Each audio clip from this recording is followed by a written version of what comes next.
Hello, friends. Welcome back to another episode of Vital Descent. I'm your host, as always, Patrick McFarland.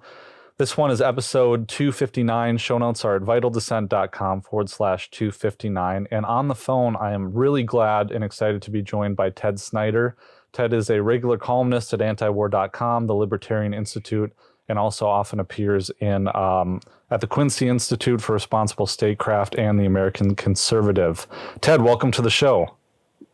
Thanks for having me, Patrick. I'm really happy to be here. Yeah, great. And here, I guess, since this is your first time on Vital Descent, do you just want to introduce yourself to the audience? Well, yeah, I mean, I guess you just did in a way. I'm a columnist at Antiwar and Libertarian Institute. I'd like to. I'm intrigued by looking at, mostly trying to find patterns in American foreign policy and try to, figure out what's going on by looking at the patterns. Like often you see a single event and it's easily sort of misunderstood in isolation, but you look at a pattern and it can reveal that it's a policy and not an event. And sometimes when you look at events that don't make a lot of sense, and then you see a pattern and suddenly it clicks and it makes sense. And that's kind of what happened in some of the stuff you want to talk about today is these sort of patterns that emerge that make a bit of sense out of things that when you first look at them, just seem completely nonsensical.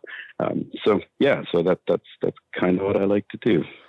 Yeah, and obviously you've been doing this longer than I have, just in terms of writing and things like that. But one thing I appreciate about your work that I think is common to my work as well is that I really try to give the context and identify, like you said, those patterns, because sometimes decoding everything, you need to put things in their context. Yeah, I mean, context and pattern are everything. My approach to this stuff, Patrick, is not, I have no training at all as a journalist. So I don't approach this as a journalist. My training is as a philosopher, actually. So I approach this kind of, philosophically looking for the patterns and the logics and the underlying reality. So the context is everything because it as you said, provides a pattern. The other thing context does is provide a starting place. That a lot of times, if you look at a story that the media presents as like just being the beginning, it can easily look one way until you start your history at an earlier time. Like one of the key things about history, I think, about narrative is where you start the narrative, right? And that's where the context comes in. You can take a piece and make a country look guilty or innocent until you look at the preceding events and put it in a context, and suddenly it has a whole other meaning. You can totally distort history by where you choose to start your story. So for me, context is incredibly important, not just for patterns, but for this, I call it historical amnesia in the United States, where they look at an event and completely forget everything that happened before it. And it means one thing. And then you put it in the context and realize it was done before it, and it suddenly means a totally different thing. Obviously, that's not more important anywhere than, what's going on in the world right now in Ukraine, where the debate about, provoked or unprovoked, it totally depends on where you start telling your story, right?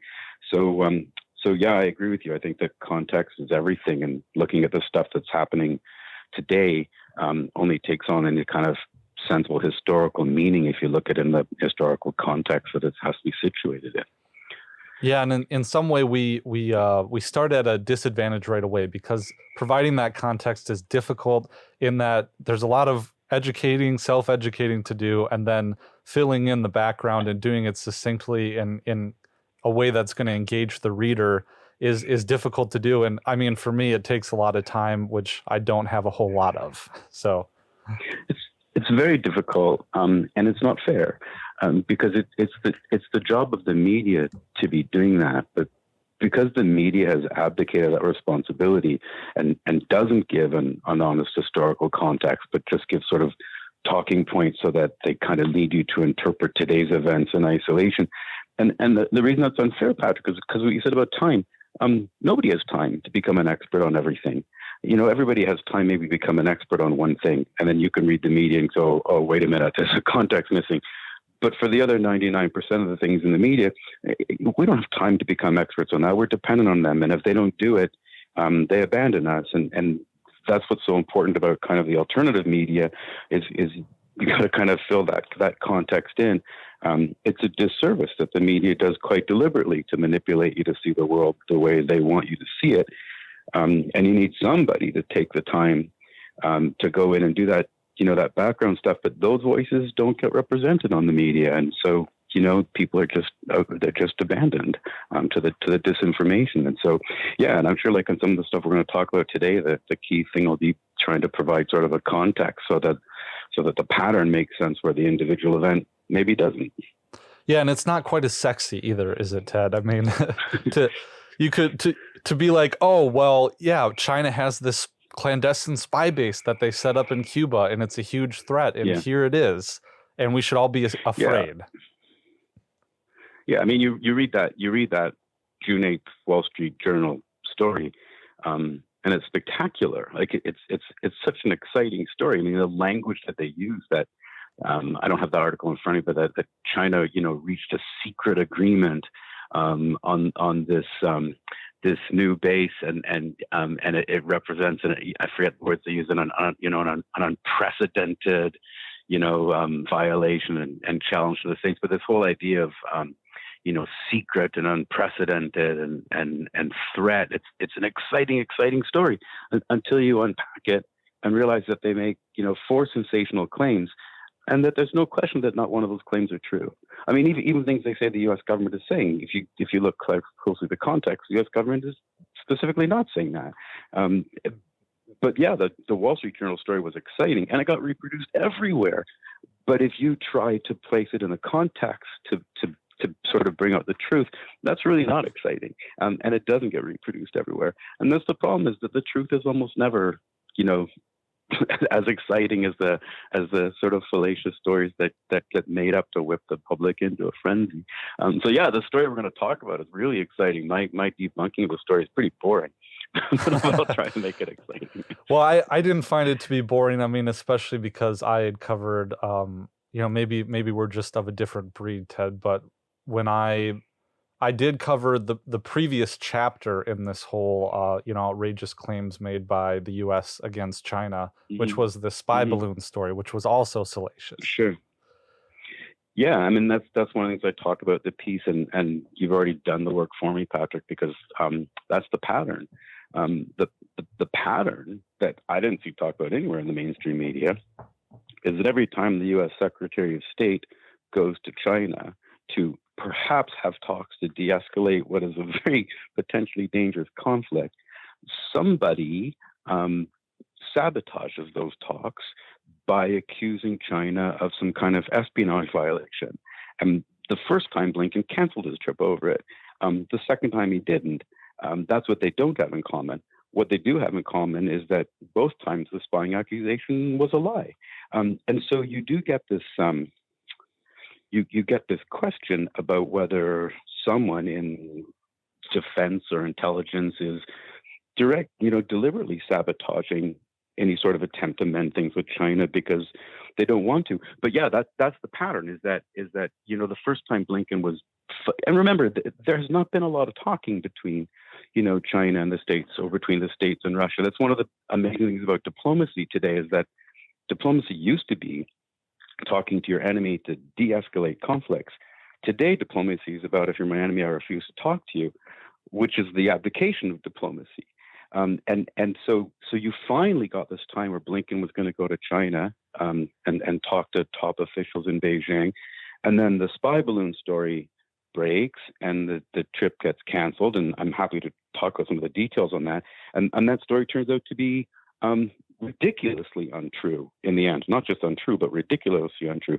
So those talks get canceled, and China and the States don't talk for several months. And then finally, there's going to be a second attempt. Blinken's going to go to Beijing to talk to top officials again. And once again, just 10 days before Blinken's trip, the story breaks that, oh, look again, China's committing this gross espionage violation on the States. And you do have to wonder if that pattern, and it is a pattern, that every time he goes direct to China, China gets accused of espionage, wasn't an attempt to get the second one canceled also. So yeah, we can talk about some of those details, because they are a little bit exciting because they're so ridiculous. But I think that's the pattern. And then I think you have to responsibly ask, what does that pattern mean? Why is it that every time the States goes to talk to China, somebody accuses China of a gross espionage, infringement, and the talks either get broken off or almost get broken off, and that's an interesting pattern. That's why I called I think I called my article "China Caught Spying on the U.S." again, because it's not the two individual events; it's the pattern that seems to reveal the policy. The pattern reveals the policy. And from what I can gather, by all reports, it seems like Blinken's visit to China was somewhat productive. I mean, there were issues that they kind of met common ground on. My understanding is that from my reading, China expressed a lot of, well, we should work together to get along and we can't have this Cold War mentality. And it seems like, Blinken is there and he's saying what the U.S. position is, not really expressing too much of that sentiment, but at the same time working on vital issues, I think.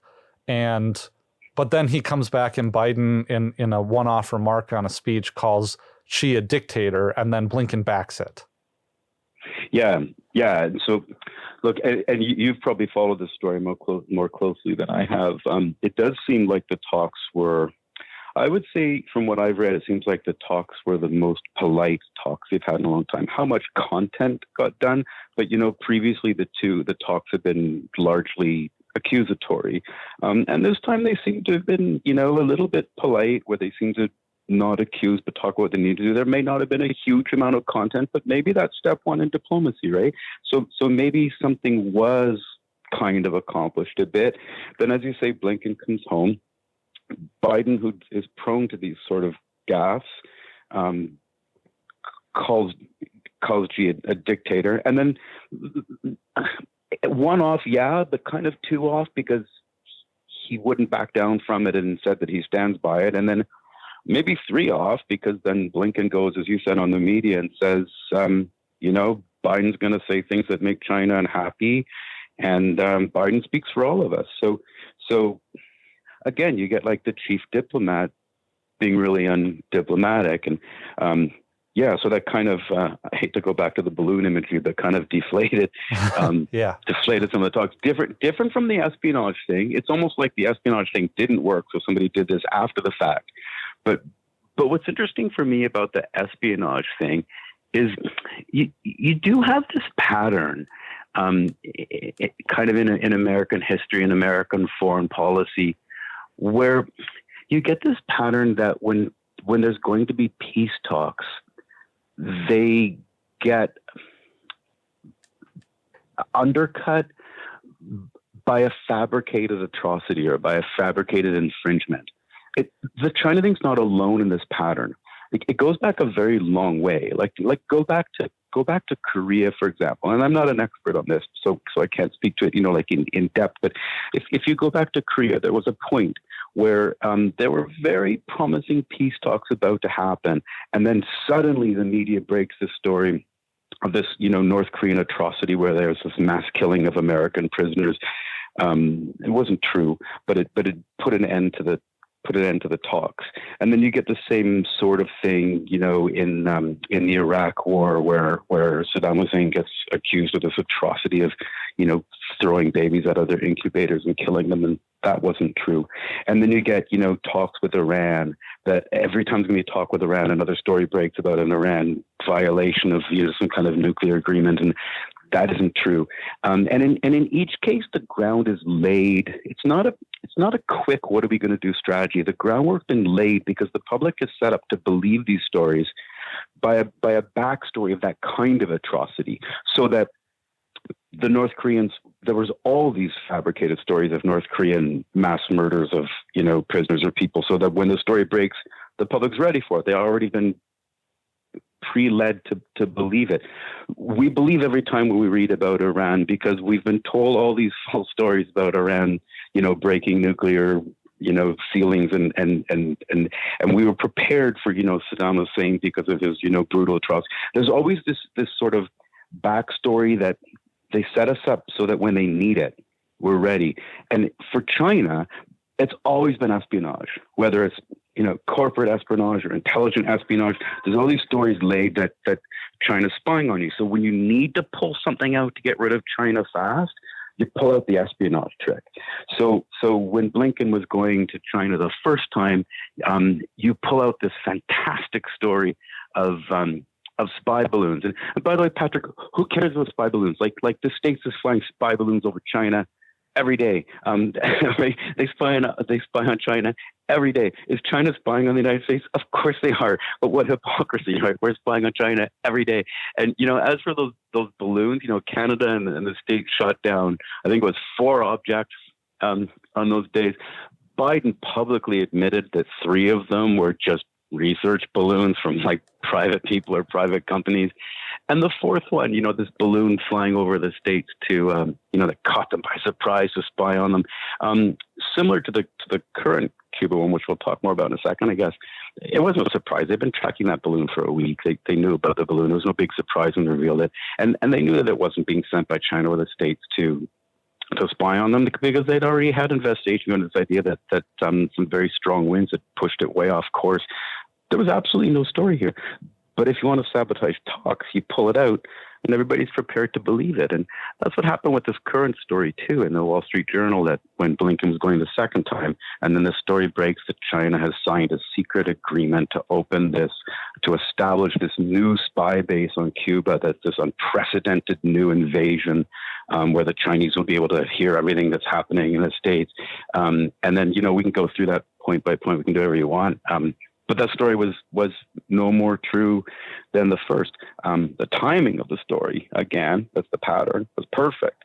But the truth of the story, the reporting, was irresponsibly imperfect. Yeah, and I think, too, when Biden made his comments calling Xi a dictator, he also alluded to the spy balloon and said Xi was personally very embarrassed by this. And I hate to even call it a spy balloon, because that is a term that was implanted by the media as well. And there's absolutely no tangible evidence that's ever been presented, to my knowledge, that there was any spy instrumentation on that balloon. I was following it afterwards, and they had the Navy divers, off the coast trying to pick up these pieces, and then it was radio silence. Unless I'm mistaken, Ted, and you've read something I haven't.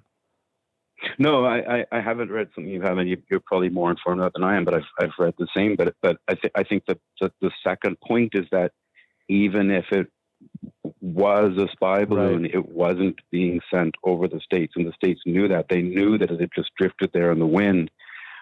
So to make that kind of accusation is a misrepresentation of the fact that even if it was a spy balloon, they knew it wasn't being sent to fly over the States. And then but you do these things to attack, and then you throw in that bit about Xi not knowing about it, and that's the whole thing. And you see this going on in Russia today, too. That's the whole thing about kind of using a story to undermine confidence in the leader, to make it look like he doesn't have a stronghold, that he doesn't know what's going on. I think Biden said the most embarrassing thing for dictators is not to know what's going on. Right. If he didn't know what was going on, Patrick, it's because nothing was going on. There was a balloon that got caught in the wind, and it drifted. And until the States made up some untrue story about it, there was nothing to know, because nothing was happening, right? So, but yeah, it's a false accusation of an infringement to break off a negotiation, and you take advantage of it, and you make the leader look weak. And I think Biden had one of those really incoherent lines. I may be quoting wrong again, but I didn't know we were going to talk about this. But he had one of those sort of incoherent lines where he said something like, China's nothing to worry about. Well, China's something to worry about, but China's nothing to worry about. And that was the Xi didn't know what's going on, is that China's nothing to worry about thing. Like, don't worry. It undermines confidence in the country. They're using the whole Wagner affair in Russia right now the same way, where the takeaway message after it is, look, Putin's weak. There's all these cracks. Nobody knows if that's true, by the way. But that's the same idea that Xi doesn't know what's going on in China. Of course, Xi didn't know what was going on, because there was nothing going on. There was a balloon that got caught in the wind. And the same thing with this base in Cuba now, that was such a spectacular story. Do you want to go through that story quickly and look at what the kind of lies were there? Do you want to talk about that a little bit? Yeah, I think that's great. And I mean, now that we've provided the context, like we were talking about. Yeah. Welcome to the portion of the show where I tell you how you can help support this content. The best way to do that, guys, is to go to libertyweekly.club. Yes, I haven't changed the URL yet, but this is my membership website that also functions as a newsletter. So if you go to that website, libertyweekly.club, hit the subscribe button in the upper right-hand corner, and you can subscribe for the free newsletter, and I send out a lot of free content. However, there is a section in those free emails that is premium, and that premium section includes early access to my episodes, access to bonus episodes, and preprints of my articles before they're published at the Libertarian Institute or other outlets. So again, go to the website, hit subscribe in the top right-hand corner, and sign up for that email list. You go through the page here and you can see all the content that I've set out in the past. There's a whole bunch of it, guys, and you get access to those previous emails that have gone out as well. Another way to help support me is to go to vitaldescent.com/Stitch Fix and sign up through my link there. You'll get $25 off your first order, and I will also get a $25 credit. Guys, I use this to buy my wardrobe. I'm a father of two. I have my own business. I do this, and I don't have time to go shopping. Can't haul the wife and kids around to have a leisurely shop for myself to pick these clothes. So what Stitch Fix does is that they pick the clothes for you. They send them to you in fixes, and it's really awesome stuff. These are all the pieces that I personally have bought myself. There's a lot of work stuff in there, but there's also casual stuff. I got an awesome plaid shirt that's in there, a flannel, really love that. I got this really cool sweatshirt. I got these awesome boots and a nice windbreaker, really good stuff. So go on over to vitaldescent.com/Stitch Fix. You can also get Vital Descent, really hard not to say Liberty Weekly, Vital Descent merchandise with the cool, awesome new logo from Mises Pieces. You can get all these kinds of things, all this merch. You got coffee cups, pint glasses, sweatshirts, premium t-shirts, premium sweatshirts, all that good stuff there at vitaldescent.com/merch. Also, guys, I started a TikTok channel, and I think that'll be really cool, trying to get more eyeballs on this content and more views. You can see it's already garnering a bunch of views, where I do anti-war cartoon reviews and a lot of cool stuff there. So vitaldescent.com/TikTok is where you can find me. My handle is at @PatMcFarlane_, the same as my Twitter handle. Okay, guys, that's about it. Check out those things. Please help support this content. Help me pay my producer and make the show better for you guys. Thanks. So yeah, what about this alleged spy days? So the pattern, like we talked about, is that it happened before with the spy balloons. That's why you're bringing that up was so important, because that's what we talked about at the top of the show. That's the historical context, right?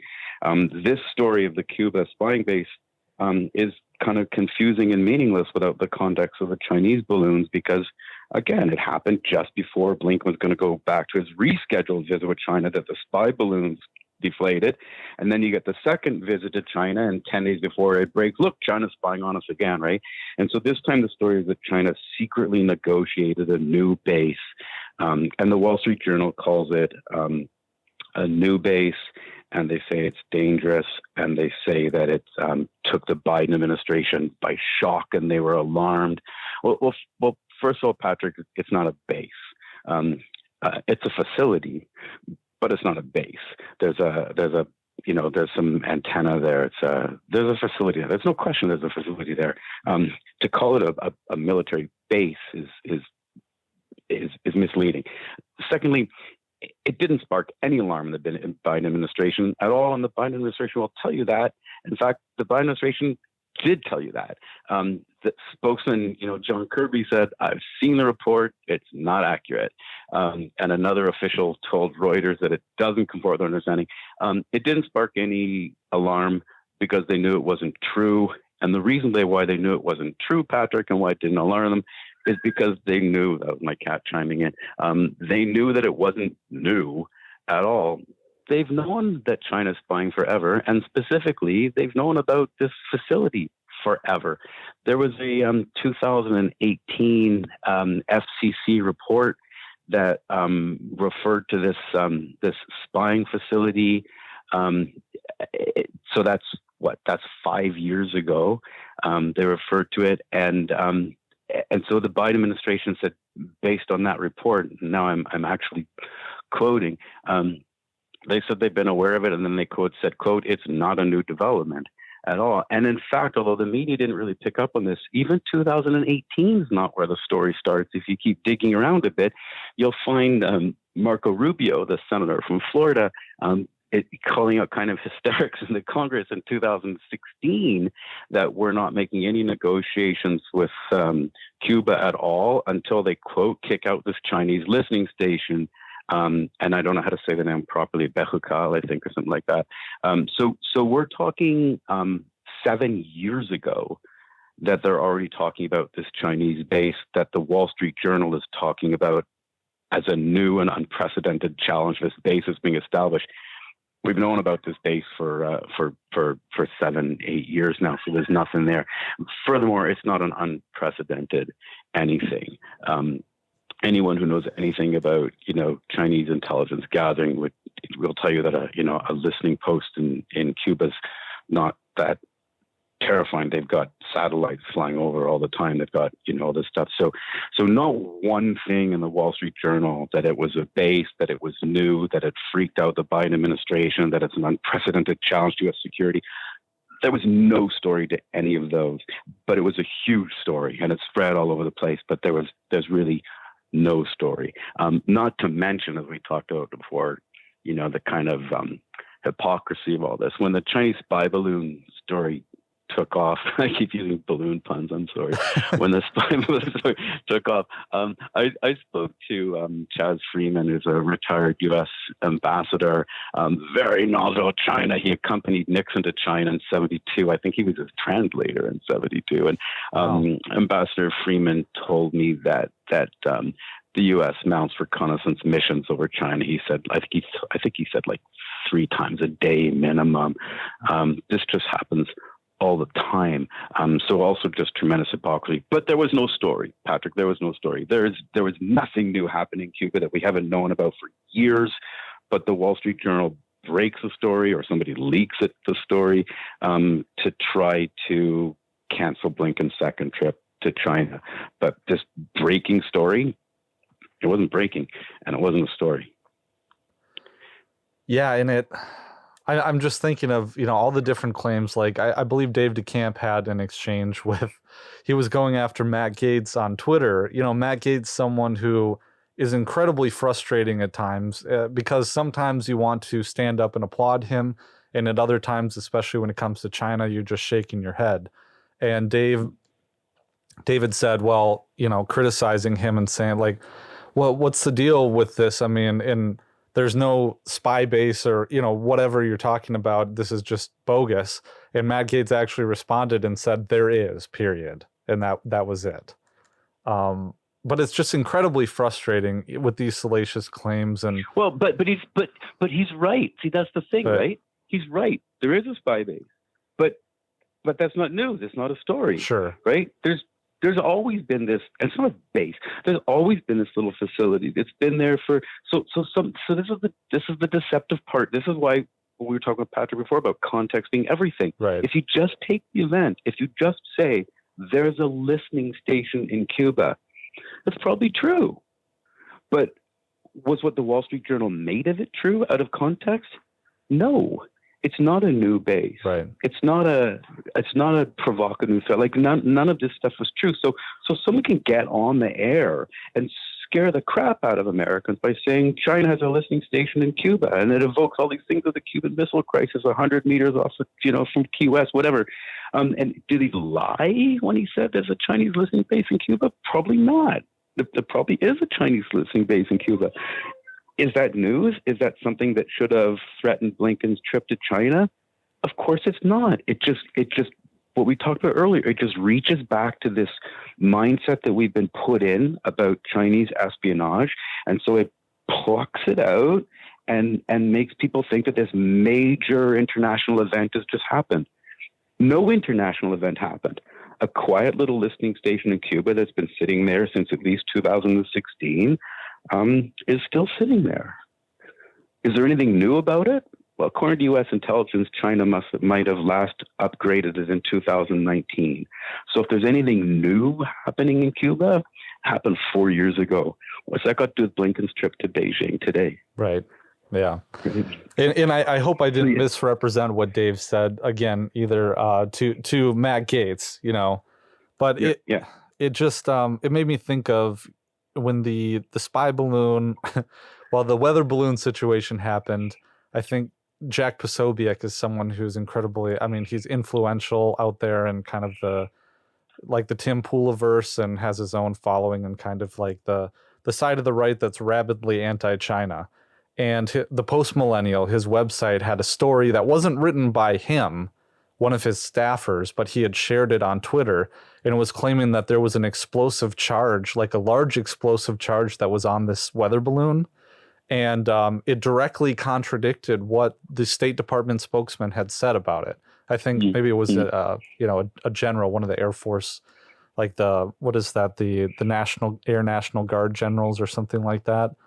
So and again, it is difficult even, for me to sort through, what is factually true but untruthful, and what is blatantly false. Yeah, and so two quick things to say about that again, Patrick, is that you shouldn't do that. You shouldn't have to do that. Is what I meant to say. Right, it's not our responsibility. I mean, it's been pointed out since for over 2,000 years. The Greek philosopher pointed out that democracy is a system of government by the majority, that is, by the non-experts and not the experts. And if it's going to work, those non-experts need to be informed, and they need to be informed by media, and they need to be informed by education. And if media abdicates that responsibility, we're sunk. Because we can't all do that. And did somebody say something that directly contradicted what the State Department said? Well, big surprise. I mean, the Wall Street Journal said that the Biden administration is alarmed by this, whereas the Biden administration spokesman specifically publicly said, we're not at all alarmed by this. We've known about it forever. The story's not true. So it's not only that the media is abdicating the responsibility to give us the context that the event should be in, they're also misrepresenting the event. Right. And so what's the public supposed to do? You can't blame the public for being misinformed if all of their sources of information misinform them. Right? Yeah, certainly. Well, and I think so going back in the pattern in terms of Blinken's behavior, especially towards China, you had written this other piece, while the West seeks victory in Ukraine, the global South seeks peace. And I think, there was that Chinese 12-point plan, but we see the same behavior from Blinken towards China as Blinken towards Lavrov, his Russian equivalent, and the fact that they didn't speak for the longest time, except for, I think, a brief 10-minute exchange. Was it on the sidelines of the G20 conference or something like that? Mm-hmm. And so what can you help draw some of the parallels between, Blinken's approach to China and his, or lack thereof, and his approach to Ukraine as well? And what were you getting at with this piece? Well, I mean, to me, the shocking thing about everything Blinken does is that he's supposed to be the chief diplomat, and he constantly refuses to engage in diplomacy. It's just this constant idea that we're not going to talk to our enemies, and so you get China putting forward a 12-point peace proposal, and the U.S. just says that points 2 through 12 can go in the dustbin. That if China's serious about peace, all they have to do is, like, Russia has to admit they're wrong, lose the war, and leave. And this is the difference I try to make between the approach of the West and the global South, is that the West is insisting that first Russia lose the war, then you negotiate a peace. So the States constantly says, we're not going to force Ukraine to negotiate. We're not going to hold negotiations now. We need to be in a better position in the battlefield to get the best position at the table. So the Western approach is constantly to allow the war to continue in order to arrive at a point where you have negotiations. Whereas the global South is saying, stop the stupid war, and then we'll negotiate. Like, first do a ceasefire, then we'll negotiate. So the West wants to continue the war in order to negotiate. The Global South wants to end the war in order to negotiate. And by the way, Global South is a bit of a misnomer. In Russia, they call it the global majority because they're not all the South. They really represent like everything outside of, the Anglosphere, the U.S. and parts of Europe. So you get this difference. So when China says, let's talk, and they put forward a peace proposal, the state specifically says that this is not the time to negotiate. We're not going to negotiate. I think it was Kirby who said we don't support calls for a ceasefire right now, and you get this idea that you don't talk, you don't negotiate, you don't negotiate with your enemies during a time of war. But that's a really novel theory of diplomacy, Patrick, that you don't negotiate with your enemies at time of war. When else do you negotiate, except when there's something to negotiate? And with whom do you negotiate, if not with your enemy? Like, is it diplomacy if all you're doing is solidifying and opposing what you won in the war? That's just winning the war. I mean, when did it ever happen that you don't talk diplomatically to your enemies at times of conflict? That's the whole purpose of diplomacy, and that's Blinken's job. And that's the one thing he won't do. So there's no diplomacy. And that's why I think I opened that article. I can't remember the exact words I used, but I think I opened that article by saying that there's a lot of differences between the peace proposals that the West brings forward and the peace proposals that the Global South brings forward. And the biggest difference is that no peace proposals have come forward from the West. And the Global South has continued to bring peace proposals, and all of them have something in common, whether it's the peace proposal that came from China or whether it's the peace proposal that the leaders of several African nations brought forward, or whether it's the peace proposals from Indonesia or from Brazil, or like all of these peace proposals have in common that they all said, let's stop the war now and then negotiate a peace instead of continuing the war to negotiate a peace. I think it was someone in South Africa, I wish I could remember who, a South African official said, he said, and again, I may not have the words quite right, he said, first is the cessation of hostilities, then comes the framework for lasting peace. This idea that first you stop the war, then you sit down and talk. The States has refused to do this. The States has insisted that the war continue before talks, and that's a huge difference. So what's the similarity for Blinken in both cases? Is that in both cases he's refusing to engage in negotiations. They won't negotiate with Russia. There's been very limited talks with China. It's this very childish idea that, if you're going to be mean to me, I'm not talking to you. And that was never the point of diplomacy. In fact, getting around that was the whole point of diplomacy, that at times when there's risk of war, when people aren't getting along, that's when you do need to sit down and talk. And this happened through the worst of the Cold War. The States was always in communications with Beijing and with Moscow. You talk to your enemies during the Cold War. It's a very new and very childish U.S. approach to foreign policy, that your chief diplomat's main message that he brings to other countries is that I'm not going to talk to you until you yield and do exactly what I'm saying. That diplomacy is not about negotiating an end to a war. It's about making permanent what we accomplished by beating you in a war. That's not diplomacy. That's military. So I think that Blinken's been a complete absence as a State Department diplomat. He's been in complete absence of it. He's refused to do it. And I'm not super caught up on the events. Remember in the weeks and the months leading up to the Russian invasion of Ukraine, there were negotiations about I don't know if it had to do with the Minsk Accords or some form of security guarantees that the United States and Russia were negotiating. And it just seemed like the U.S. State Department was just stonewalling those negotiations. So in December of, just before the February invasion, Putin went to the U.S. and to NATO with security proposals and said, here's what we need to take seriously. Here's what we need to negotiate. And of course, the biggest thing that Putin wanted on the table was Russia's security concerns, and that primarily meant, I sometimes refer to it as no NATO in Ukraine and no Ukraine in NATO. And what I mean by that is that what he wanted was to make sure that Ukraine wasn't going to join NATO, and that NATO wasn't going to completely fill up Ukraine with arms. He was worried about this NATO bridgehead, right on his border. And so, up to the last minute, Putin was negotiating that. And it's not only clear that the states said no, which they did. They said, no, we're keeping the door open to Ukraine joining NATO, and we're going to pour weapons into Ukraine. It was also revealed that what the states actually told Putin is that it's not even on the table.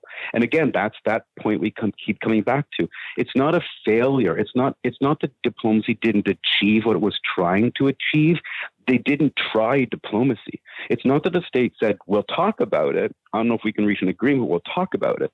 What they said is, we're not going to talk about it. The words in the sort of story where it was never on the table. So it's a complete failing at diplomacy.